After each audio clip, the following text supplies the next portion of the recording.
Assalamualaikum warahmatullahi wabarakatuh. Selamat malam teman-teman sekalian. Salam sejahtera buat kita semua. Jumpa lagi dengan kami, Tabir Saham. Pada malam hari ini kami ingin membahas tentang PT Bumi Resource Mineral dan kode BRMS. Video ini bersifat disclaimer on, tidak ada paksaan untuk membeli atau tidak membeli. Semua tergantung pada teman-teman semua. Pada malam ini kami fokus kepada PT BRMS. Apakah BRMS ini layak dikoleksi untuk jangka menengah dan panjang? Karena dari analisa kami, PT BRMS ini adalah salah satu kandidat aset play stock, dan juga sekarang kondisinya lagi positif teman-teman, dan juga sedikit under value dibandingkan yang lain teman-teman. Bagaimana prospek kedepannya PT BRMS ini, kita akan bahas lebih lanjut teman-teman. Ini adalah pemegang saham dari PT BRMS. Ada PT Bumi Resource teman-teman, terus Emirates Tarian Global, itu merupakan pemegang saham baru ketika reg isu pertama kemarin. Dan juga ada masyarakat memegang hampir 37% teman-teman. PT BRMS ini mempunyai 3 anak perusahaan teman-teman, di mana ada PT Citra Palu Mineral, PT Gorontalo Mineral, dan PT Dayari Prima Mineral. PT Citra Palu Mineral, kepemilikan BRMS sebesar 96,97% teman-teman. Kalau PT Gorontalo Mineral 80%, 20%-nya PT Antam, serta PT Dayari Prima Mineral, pemilikan BRMS 49%, sedangkan 51%-nya dimiliki oleh perusahaan dari Cina teman-teman. Ketiga perusahaan ini mempunyai tambang di daerah Palu, Citra Palu Mineral di daerah Palu teman-teman. Sudah PT di Sumatera Tengah, Sulawesi Tengah. PT Gorontalo berada di Provinsi Gorontalo, sedangkan Dayari Prima Mineral berada di Sumatera Utara teman-teman. Citra Palu ini perusahaan tambang emas teman-teman, sedangkan PT Gorontalo Mineral merupakan perusahaan tambang dan tambang emas dan tembaga, sedangkan PT Dayari Prima Mineral memfokuskan diri pada produksi seng dan timah hitam.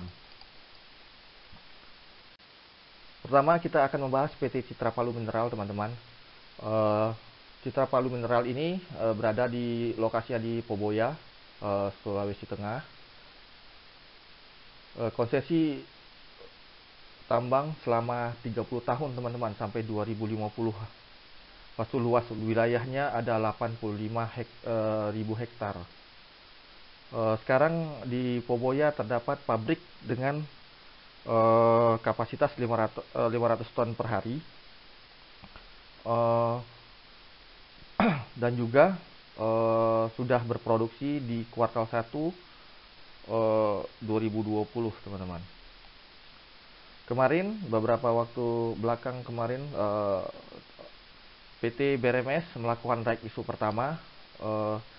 Hasil dari reg isu itu untuk mengerjakan proyek 4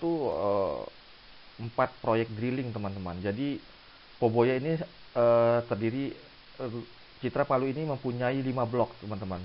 1 di Poboya, 4 blok lagi yang baru di drilling teman-teman. Apabila ini berhasil, dari hasil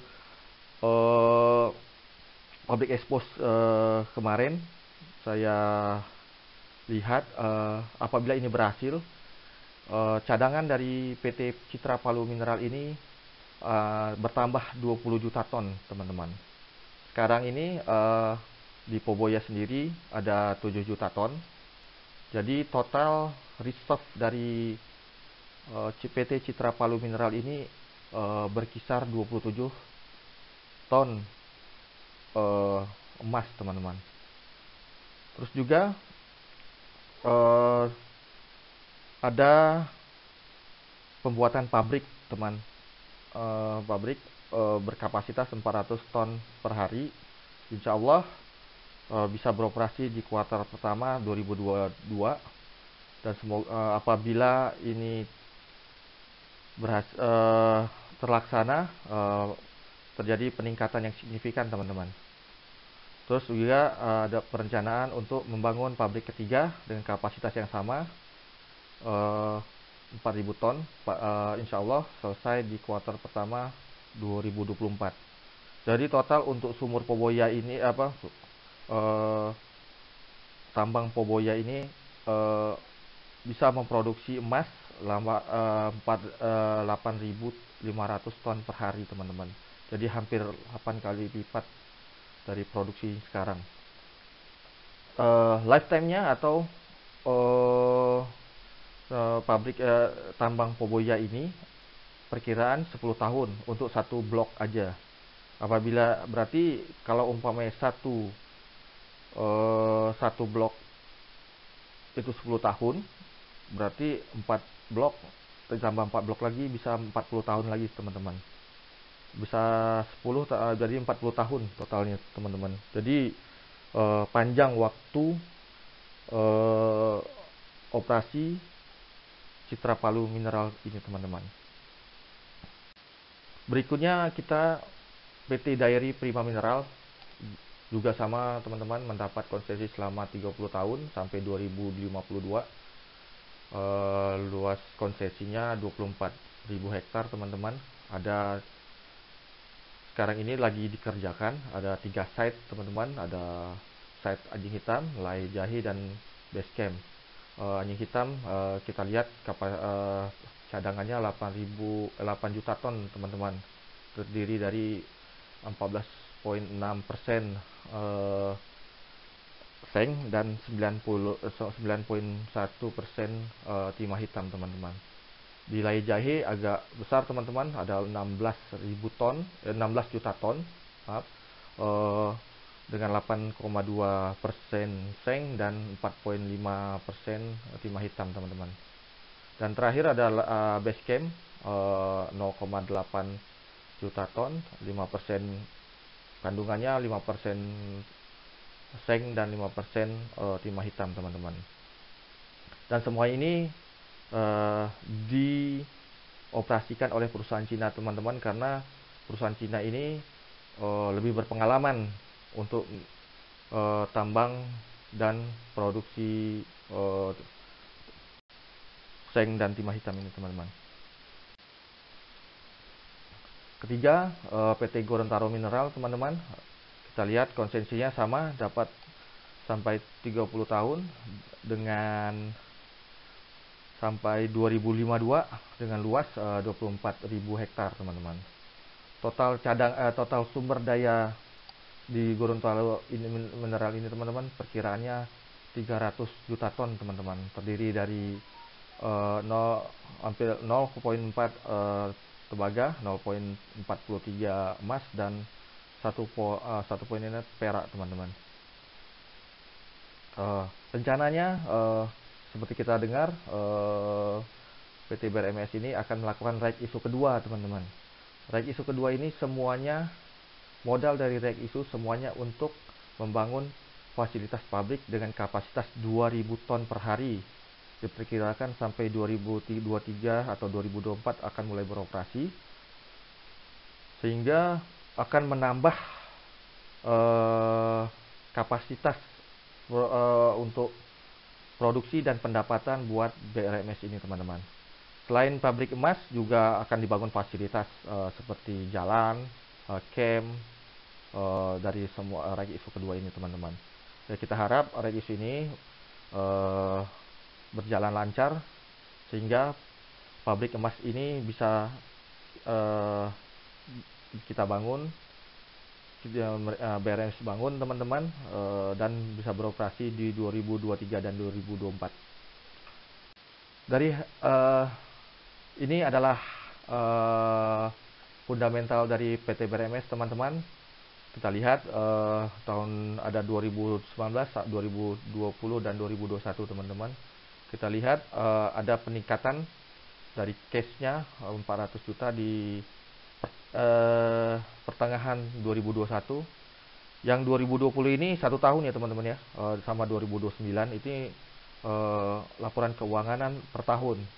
Di 2021 ini adalah pertengahan, jadi dalam waktu setengah semester aja cashnya meningkat teman-teman, jadi 418 miliar. Total asetnya juga meningkat teman-teman, menjadi 10 triliun. Kita lihat juga ada peningkatan dari utang jangka pendeknya jadi 1 triliun teman-teman, tetapi long termnya turun teman-teman. Berarti ada perubahan yang positif teman-teman untuk utang jangka panjangnya teman-teman. Nah, pada semester 2021 ini kita lihat revenue-nya meningkat teman-teman, dibandingkan 2019 teman-teman. Ada 88 miliar teman-teman. Operating profitnya dari minus menjadi positif teman-teman, menjadi 23 miliar. Serta net profitnya kita lihat meningkat teman-teman, jadi 64 miliar. Di sini kita lihat juga per PBV, ROE dan DER. Kita lihat pernya mungkin tinggi sekali ya teman-teman ya, tapi lambat laun pasti akan mengecil teman-teman. Itu pun dari 2019 sampai 2021 pernya berkurang teman-teman. PBV-nya memang PBV-nya agak naik, tapi itu bukan menjadi patokan itu under value atau tidak. Kita lihat dari MDKA pun PBV-nya itu 5 teman-teman, sangat tinggi teman-teman. Ya, semoga dengan peningkatan produksi dan peningkatan aset itu PBV bisa berubah teman-teman.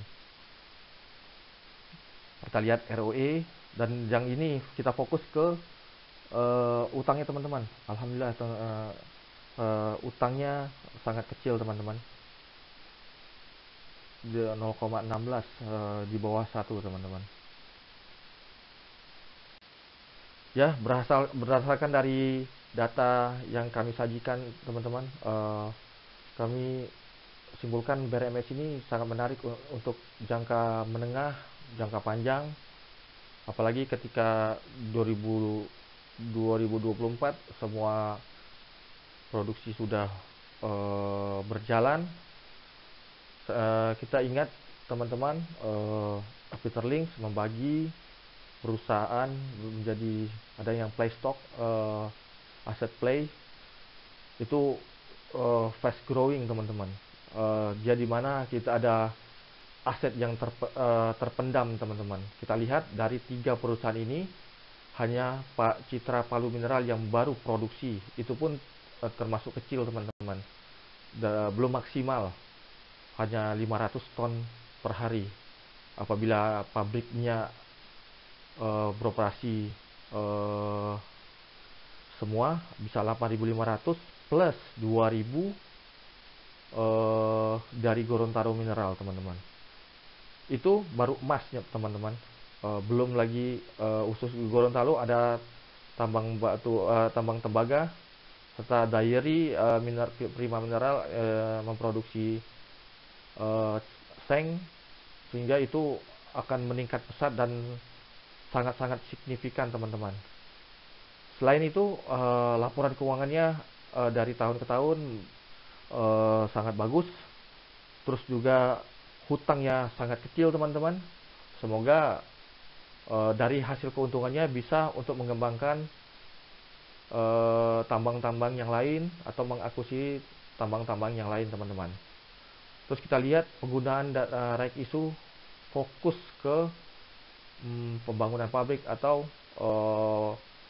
ada sebagian untuk pembayaran hutang ke induk, ke Bumi Resource, karena BRMS mungkin awalnya meminjam dari Bumi Resource, itu pun dari